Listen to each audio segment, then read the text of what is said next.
Continuando con el estudio de la probabilidad, vamos ahora a introducir un poco los conceptos de probabilidad y los enfoques. Cuando se efectúa un experimento aleatorio, no se sabe a ciencia cierta lo que va a ocurrir. Por ejemplo, un experimento aleatorio son todos aquellos en los cuales pues, no sabemos cuáles serían los resultados, o aunque se repitan muchas veces, el resultado puede ser distinto, como por ejemplo, no podemos predecir o saber qué número va a ser el billete de la lotería del próximo sorteo, cómo va a quedar un partido de fútbol o cuál va a ser el número que vamos a obtener al lanzar un dado.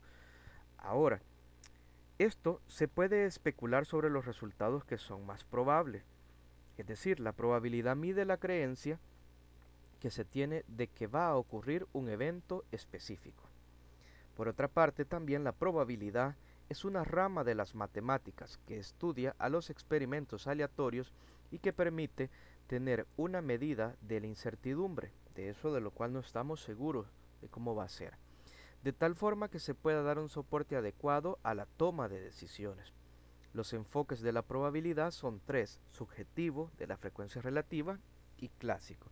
En específico, en este estudio, en este capítulo, nos vamos a enfocar en el aspecto clásico de la probabilidad o la probabilidad clásica de otras formas. Pero antes vamos a ver en qué consiste el enfoque subjetivo y de frecuencia relativa de la probabilidad. Vamos con el enfoque subjetivo. El enfoque subjetivo es aquel en el cual se carece de evidencias que fundamente científicamente la probabilidad de ocurrencia o no la de un suceso. Es decir, el enfoque subjetivo es como cuando, por ejemplo, nosotros decimos, pues, eh, yo creo que va a ganar X o Y equipo, pero lo estamos diciendo nada más a un criterio propio, sin tener bases ni sin haber utilizado matemática o que se fundamente eso científicamente. ¿Vea? O estoy tan seguro de que el autobús es retrasado por un accidente, entonces en un 90%. Entonces eso no lo podemos garantizar porque no se ha comprobado que efectivamente el autobús es retrasado por eso. U otro ejemplo también puede ser cuando un médico antes de realizar una operación quirúrgica le dice a su paciente que la probabilidad de que la operación sea exitosa es de 0.9 o en otras palabras del 90%.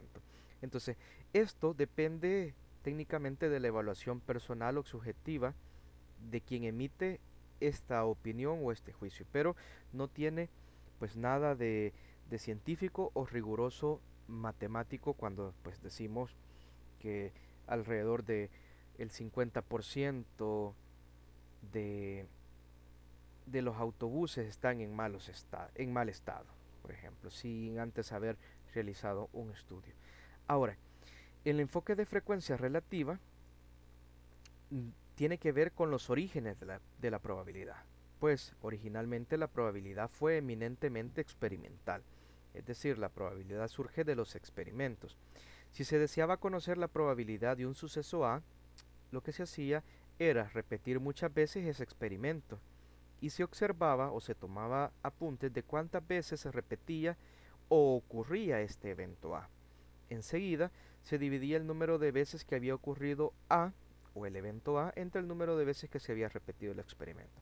Por ejemplo, si nuestro experimento es lanzar una moneda, sabemos que hay dos posibilidades, pues sello o águila. Entonces, si mi evento A es que caiga águila, entonces yo voy a lanzar, digamos, unas 100 veces la moneda y voy a notar que 49 veces cayó águila. Entonces, ¿qué es lo que procedí a hacer? Dividir las veces que cayó águila entre el total de veces que lancé la moneda. Y así se obtenía la probabilidad a través de la frecuencia relativa. Que esto pues también no es del todo científico o matemático, pues si por ejemplo la moneda estaba cargada, o sea que estaba desgastada más de un lado que otro, entonces iba a tener más ventaja, ya sea la águila o el sello, o la cara o la corona. Ahora, de esto, de la probabilidad de frecuencia relativa, nosotros podemos designar la probabilidad de un suceso A por medio de la expresión P de A. Y si realizamos un experimento aleatorio, lo menos que podría pasar es que el suceso A no ocurriera ni una sola vez. Eso es lo menos que podría pasar. Por ejemplo, en el de la moneda podría pasar, si en caso la moneda estuviese cargada o fuera una moneda injusta, que no cayera ninguna vez el sello o la águila. Entonces en este caso podríamos decir que la probabilidad de que caiga águila fue cero. Lo más que podría pasar es que el suceso A ocurriera todas las veces que se repite el experimento. Entonces en este caso la probabilidad de que cayera en el evento A es igual a 1. Por ejemplo, si todas las veces que lanzamos cayó águila, entonces la probabilidad es 1. Pero eso sucede únicamente en monedas que están alteradas. Ahora, se tiene por lo tanto que la probabilidad de un suceso nunca puede ser menor que 0 ni mayor que 1. Y esta afirmación es muy importante, pues constituye un axioma de la probabilidad. Recordemos también que en matemática se llama axioma a toda aquella verdad que no necesita ser demostrada, ya que es evidente por sí misma o es fácil de entender o comprender. Con lo anterior, nosotros podemos establecer que la probabilidad de un evento A va a estar entre 0 y 1 y puede tomar esos valores extremos de 0 o 1. Es decir, que esto sería como el rango o el intervalo de los valores que yo puedo obtener cuando esté calculando ya probabilidad con fórmulas matemáticas. La probabilidad no me puede dar un número negativo, pues sería menos que 0, ni me puede dar un número mayor que 1. Es decir, en la probabilidad, cuando esté haciendo esos cálculos, yo no puedo obtener ni menos 5, por ejemplo, ni como probabilidad 2.3, porque no es posible, está fuera de la probabilidad. Ahora, también cabe mencionar que esta probabilidad se puede expresar en porcentaje. ¿Y cómo me quedaría en porcentaje? Que la probabilidad del evento A debe de ser mayor o igual que el 0% o menor o igual que el 10%. Es decir, que la probabilidad no va a estar entre el 0 y el 10%. ¿Y cómo hacemos para obtener en porcentaje? Pues simple, el resultado lo multiplicamos por 100, pero eso lo veremos más adelante. Además, existe en el estudio de la probabilidad dos proposiciones muy importantes y se describen a continuación. Estos son unos teoremas sobre unos axiomas que vamos a ver más adelante. Entonces tenemos el primero, que la probabilidad de que ocurra un suceso A es igual a 1 menos la probabilidad de que no ocurra el suceso A. Por ejemplo, si estamos siempre con lo de lanzar una moneda, entonces la probabilidad de que caiga cara va a ser 1, que es el total de la probabilidad, menos el hecho de que no caiga cara. Es decir, por ejemplo, menos la probabilidad de que caiga corona. Y aquí tenemos nosotros que la probabilidad de un evento A es igual a la probabilidad total 1, quitándole la probabilidad que no sea A. Entonces, por ejemplo, digamos, si yo quiero encontrar la probabilidad de que un estudiante obtenga 10 en un examen, entonces a 1 al 100% le vamos a quitar la probabilidad de que él no obtenga el 10 del examen. De esto también, si nosotros despejamos la probabilidad del complemento de A o del opuesto de A, que sería P de A complemento, podemos obtener una expresión equivalente a 1 menos la probabilidad de A. Es decir, por ejemplo, si a mí me preguntaran o me dicen la probabilidad de que un estudiante saque 10 en el examen es del 60%. Entonces, ¿cuál es la probabilidad de que no saque 10 en el examen? Entonces, ¿qué vamos a hacer? A 1 le vamos a quitar ese 0.4 o a 100 le vamos a quitar ese 40%. Entonces, ahí tenemos las dos fórmulas posibles ante este teorema o ante esta proposición muy importante. Ahora, por otra parte, tenemos en la proposición número 2 que si A y B son dos sucesos, cualesquiera, es decir, cualquier suceso, entonces la probabilidad de que ocurra el suceso A o el suceso B significa que vamos a calcular la probabilidad de que al menos ocurra uno de los dos. Es decir, que esto es igual a la probabilidad de A sumada con la probabilidad de B, pero quitando la probabilidad de que ambos sucedan al mismo tiempo. Y esto en forma matemática tenemos acá la primera expresión, que la probabilidad de que suceda el evento A o el suceso B es igual a sumar la probabilidad del evento A con el evento B menos la probabilidad de que sucedan los dos a la vez. O bien por notación de conjuntos nosotros tenemos que la probabilidad de A unido con B es igual a la probabilidad de A más la probabilidad de B menos la probabilidad de A intersectado con B. Entonces aquí voy a destacar algo muy importante, que la probabilidad de A unido B, eso significa o en otras palabras también puede significar una suma. En cambio, la probabilidad de A intersectado B significa I en lenguaje coloquial, o también puede significar una multiplicación por. Ahora, para que entendamos más estas proposiciones, tenemos por acá un ejemplo. Dice ahí que si la probabilidad de comprar un televisor es 0.5, o en otras palabras el 50%, y la probabilidad de comprar un refrigerador es de 0.7, o en otras palabras 70%, mientras que la probabilidad de comprar ambos, es decir, la probabilidad de que se compre el televisor y el refrigerador a la vez, es de 0.3 o 30%, nos pregunta, ¿cuál es la probabilidad de no comprar el refrigerador? En primer lugar, siempre que trabajemos con ejercicios de probabilidad, definamos cada uno de los eventos. Entonces vamos a decir que T significa comprar el televisor,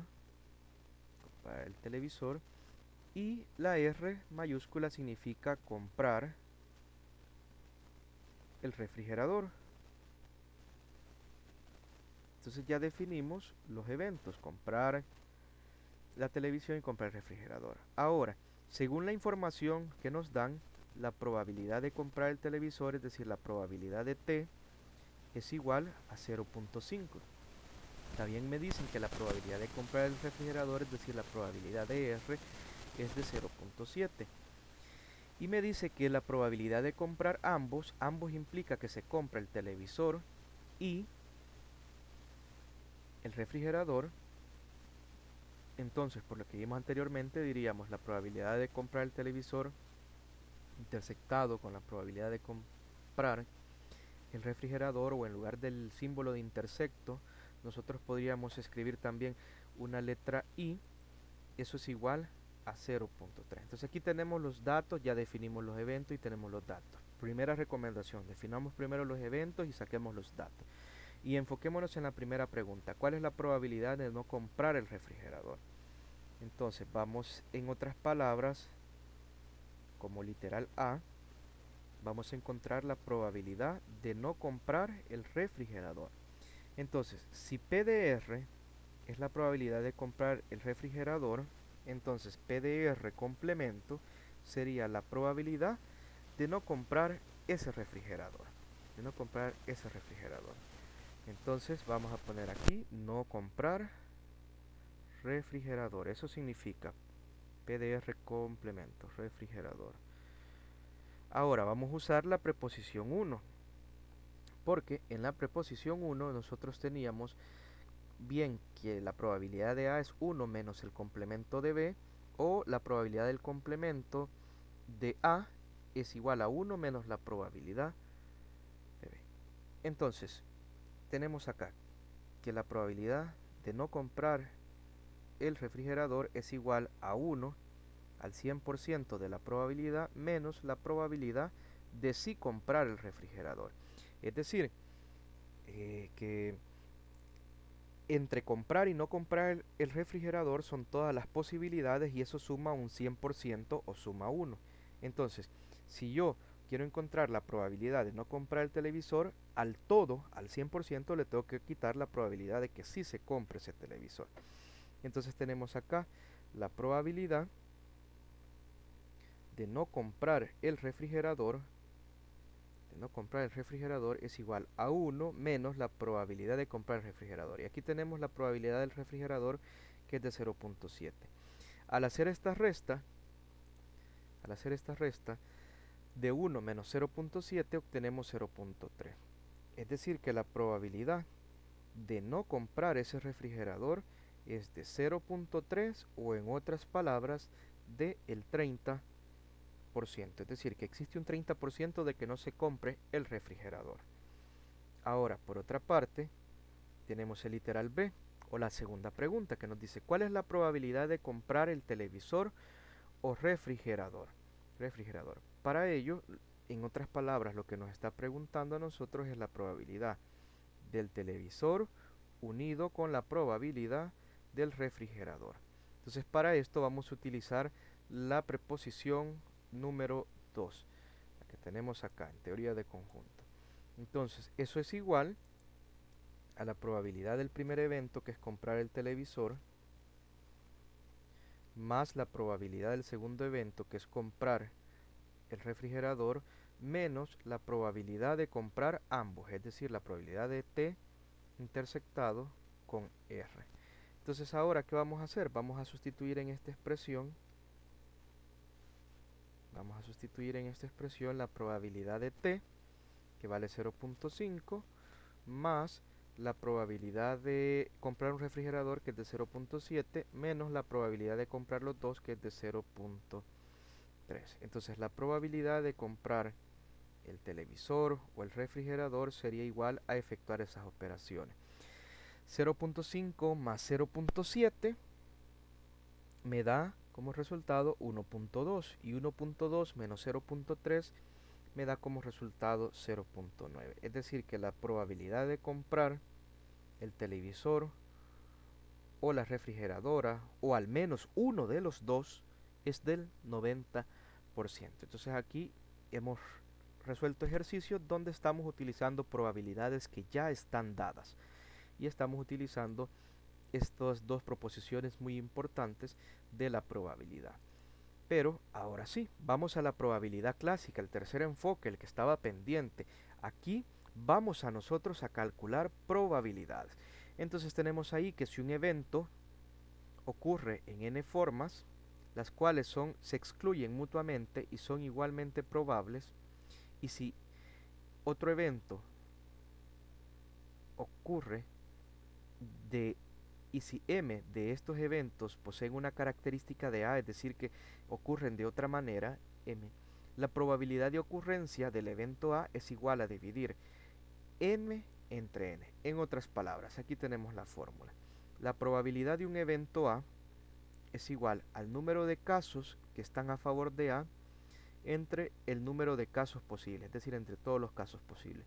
Y eso también se puede representar como simplemente una P minúscula, la probabilidad. Entonces la probabilidad clásica o a priori es dividir simplemente el número de casos el número de casos a favor de A entre el número de casos posibles, es decir, el número de casos favorables entre el número de casos posibles. Por ejemplo, si nosotros decimos que vamos a lanzar una moneda, entonces tenemos dos opciones: o que caiga cara o que caiga corona, o sello o águila. Si nos quedamos con esta última forma, la moneda solamente tiene un águila. Entonces, para calcular la probabilidad de que caiga águila, sería un caso a favor de que caiga águila entre los dos casos de los resultados de una moneda. Es decir, que la probabilidad de que caiga águila sería 1 sobre 2 o un medio. Ahora, el nombre a priori se debe a que no es necesario realizar el experimento para calcular la probabilidad, sino que este cálculo ha sido hecho solo en base al empleo del razonamiento lógico. Por ejemplo, en un mazo de cartas inglesas de 52 cartas, se barajean bien y se saca una de ellas al azar, es decir, sin ver. Entonces, ¿cuál es la probabilidad de sacar una carta de espada? La probabilidad de sacar una carta de espada es de 13, que son los casos favorables porque este mazo de 52 cartas tiene 13 espadas, entre el total de cartas, que son 52. Y al hacer esa división 13 entre 52, se obtiene 0.25. Es decir, que el 25% de probabilidades se tiene de sacar una carta de espada. Pues se sabe que dentro del mazo solamente hay 13 cartas que son espada.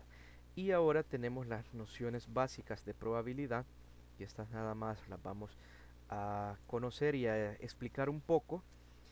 Y la definición axiomática de las probabilidades se debe al matemático ruso Andrei Kolmogorov, que vivió entre 1903 y 1987, la cual se enuncia así: sea omega, el espacio muestral, esta letrita que tenemos acá como si fuera herradura es una letra griega que significa omega. Entonces sea omega el espacio muestral asociado a un experimento aleatorio, y sea A sub 1 que está incluido que está incluido en omega, o más bien digamos que A sub 1 es un subconjunto del espacio muestral para i que vale 1, 2, 3 hasta llegar a n eventos, a de A sub 1 le asignaremos un número real p A sub i, denominada probabilidad de A sub i, que satisface las siguientes propiedades.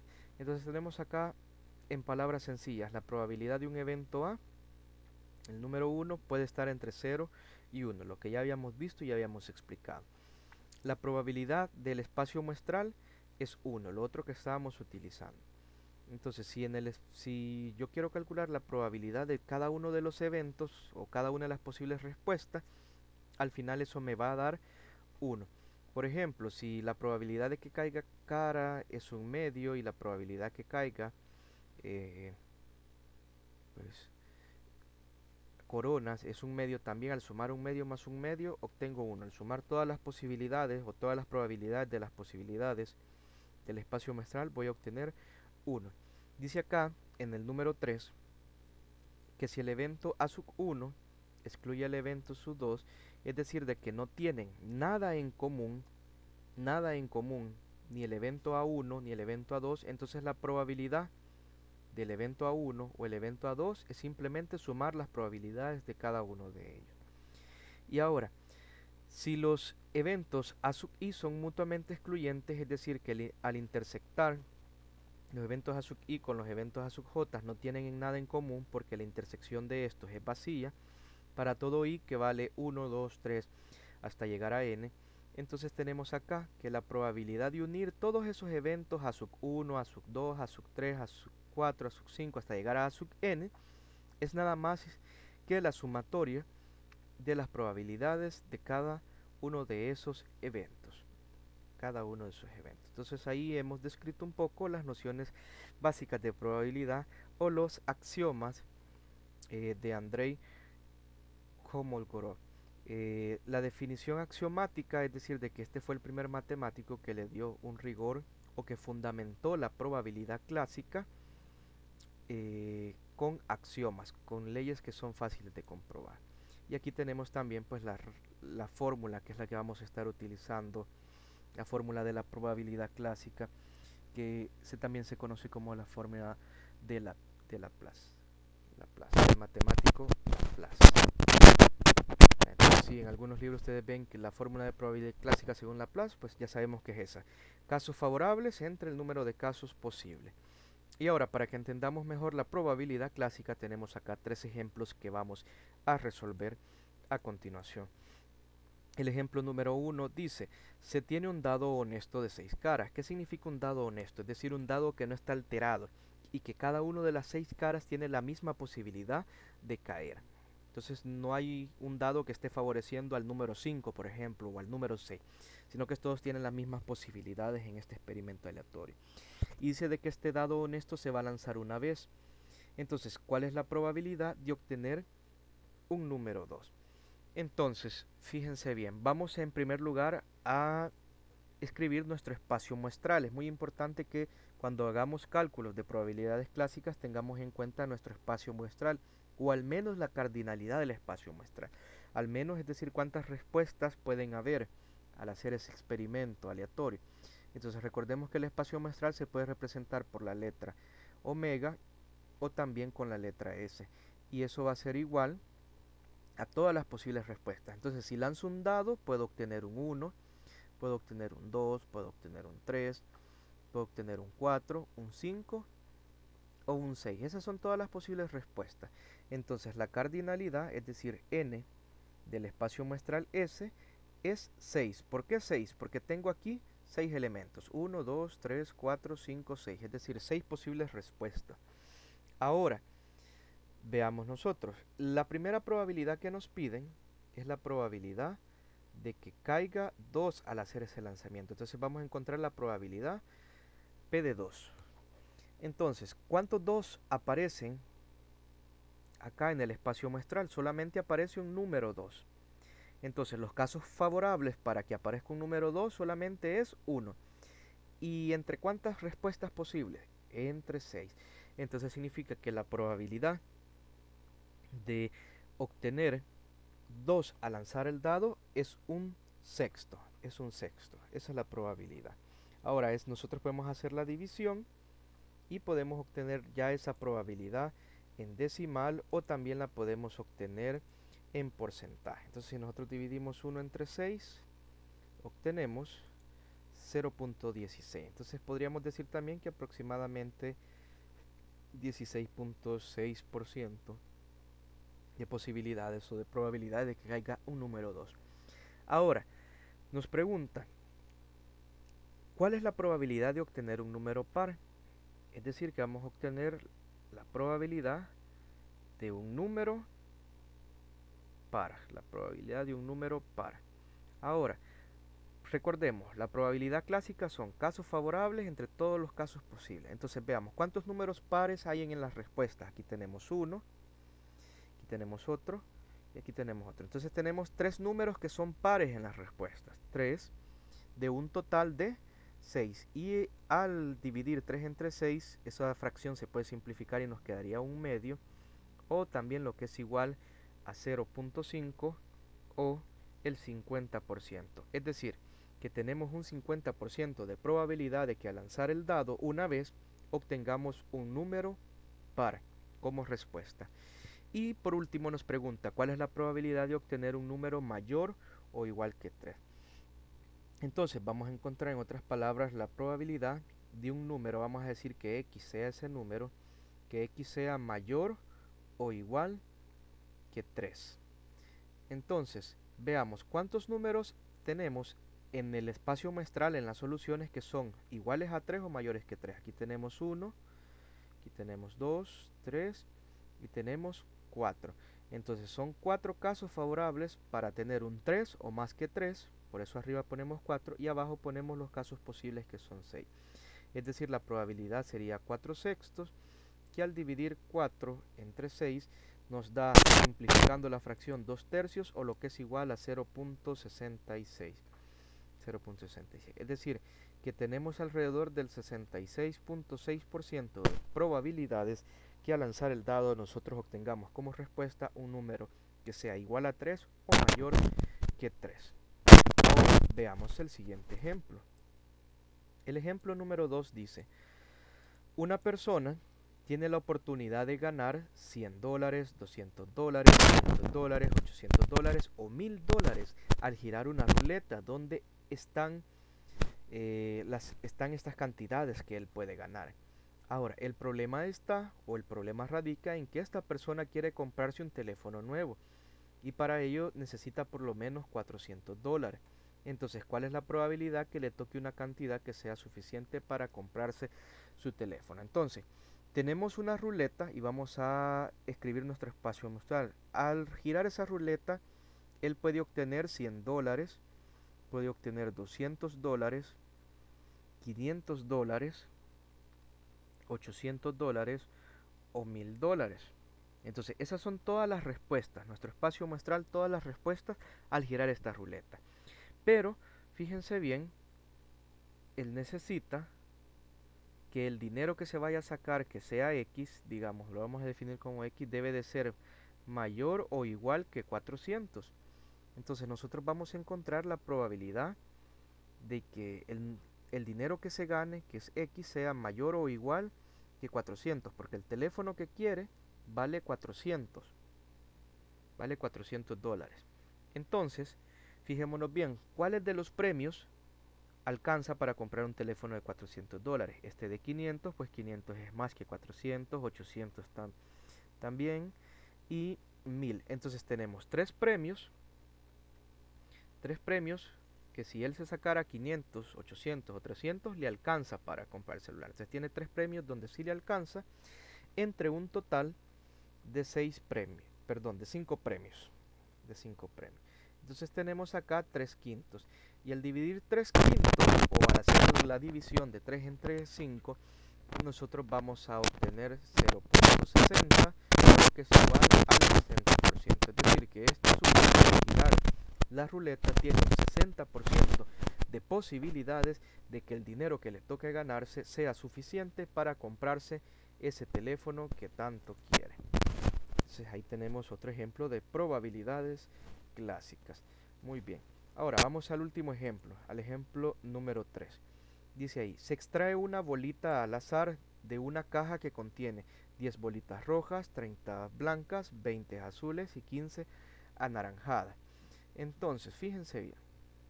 Ahora, nuestro espacio muestral está conformado por 10 bolitas rojas, aquí le vamos a poner 10R, 10 rojas, está conformado por 30 blancas, le vamos a poner B, que sean las bolitas blancas, por 20 bolitas azules, le vamos a poner la letra A que sean bolitas azules, y 15 bolitas anaranjadas, entonces le vamos a poner 15 AN a las bolitas anaranjadas. Entonces acá el espacio muestral yo podría ir poniendo 10 veces roja, roja, roja, roja, 30 veces la palabra blanco, 20 veces la palabra azul y 15 veces la palabra anaranjado. Pero por practicidad estamos utilizando estas letras mayúsculas. Entonces ahora yo necesito saber cuántas son las bolitas en total, es decir, la cardinalidad del espacio muestral. Entonces tenemos 10 bolitas rojas más 30 blancas son 40. 40 más las 20 azules son 60. Y 60 más las 15 bolitas anaranjadas son 75 totales. Entonces podemos decir que en esa caja tenemos 75 bolitas en total. Entonces ahora, ¿qué vamos a encontrar? La probabilidad de que esta bolita que saquemos sea blanca. Entonces vamos a definir B como una bolita blanca. Entonces vamos a encontrar la probabilidad de B, la probabilidad de B. Entonces veamos, ¿cuántas bolitas son blancas de esas 75? Son 30, entonces 30 son los casos favorables para que saquemos una bolita blanca. ¿Y cuántos son las totales de bolitas? 75. Entonces significa que vamos a dividir 30 entre 75. 30 entre 75 nos da 2 quintos, o lo que es igual a 0.4, o que también podríamos decir 40%. Es decir, que tenemos un 40% de que esta bolita que se extraiga sea de color blanca. Ahora, fíjense bien. Tenemos ahí en el literal B que no sea azul. Entonces vamos a definir a como el hecho de que sea una bolita azul. Entonces vamos a definir como a complemento como que no sea azul. No sea azul. Entonces, fíjense bien. Fíjense bien. ¿Cuántas bolitas azules tenemos? Tenemos 20 bolitas azules. Significa que las otras bolitas de las 75 no son azules. Entonces significa que tenemos 55 bolitas que no son azules. Pues las rojas, las blancas y las anaranjadas no son azules. Entonces 10 más 30 es 40 y 40 más 15 anaranjadas son 55. Entonces tenemos 55 bolitas que no son azules. Entonces aquí vamos a encontrar la probabilidad de A complemento, es decir, la probabilidad de lo contrario de que sea una bolita azul. ¿Y cuántas bolitas no son azules? Son 55 las bolitas que no son azules. ¿Y cuánto es el total de bolitas? 75. Entonces la probabilidad me queda 55 sobre 75. Vamos a dividir 55 entre 75 y eso me da 11 quinceavos, o lo que es igual a 0.7333, o en otras palabras tenemos un 73.33% de que al extraer una bolita al azar esta no sea de color azul. Puede ser roja, puede ser blanca, puede ser anaranjada, pero no puede ser azul. Eso es lo que acabamos de encontrar. Y ahora tenemos la probabilidad de que sea anaranjada o roja. Entonces vamos a definir a N como la probabilidad de que sea una bolita anaranjada y a la R como la probabilidad de que sea una bolita roja. Entonces anaranjada tenemos 15 y rojas tenemos 10. Ahora, significa que nosotros vamos a encontrar la probabilidad de las bolitas anaranjadas y leamos muy bien qué es lo que nos dice. Nos dice O roja. Entonces, como es O, sería una unión con las bolitas rojas. Y recordemos por los axiomas que estuvimos leyendo que la probabilidad de un evento con otro evento implica que por lo menos ocurra uno de los dos eventos. Y cuando son eventos que que no van, que no cabe, digamos, o que no tiene relación uno con otro, entonces, en esos casos, tenemos acá es decir, que son mutuamente excluyentes. Entonces, lo que tenemos que hacer es sumar las dos probabilidades. Entonces, los casos favorables para que sea una bolita anaranjada son 15 y a esto le vamos a sumar los casos favorables para que sea roja 10 y eso lo vamos a dividir entre el total de bolitas que son 75. Ahora vamos a sumar y 10 más 15 nos da 25, nos queda 25 sobre 75 o lo que es igual a un tercio al simplificar la fracción o 0.3333. Entonces, en otras palabras, tenemos un 33.33% de que la bolita que saquemos sea de color anaranjada o bien sea de color roja. Y de esta manera hemos terminado la parte teórica sobre la probabilidad clásica y hemos visto también unos ejemplos.